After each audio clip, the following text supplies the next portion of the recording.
रामकृष्ण हरी. मला एका दादांनी मेसेज केला आहे म्हणजे व्हॉट्सअपला की ताई आमचं किचन रॉंग आहे, तर मी काय करू. आमच्या बिल्डिंगमध्ये किचनची ते ड्रेनेज सिस्टीम वगैरे किचन वॉटर सर्व सेम आहे, तर मी काय करू आता. आणि किचन गेलं आहे ईशान्येमध्ये, किचन असावं आपलं अग्नेयमध्ये.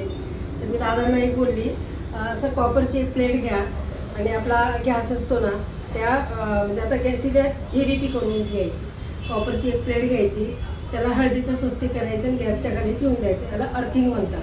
जसं आपण घराला अर्थिंग लावतो ना, कॉपरची तार, मीठ, कोळसा, पाणी, कॉपरच्या शिवाय अर्थिंग तयार होत नाही. तशी ही सडनली अर्थिंग तयार होते. एकदम साधा सोपा उपाय, काही तोडफोड करायची गरज नाही. कारण आधीच लोन घेतलेलं असतं आणि परत तोडफोड करायची, परत त्याच्यात पैसे घालायचे, हे माझ्या बुद्धीला पटत नाही. करावं, छोटा उपाय गुणकारी, अवश्य करा.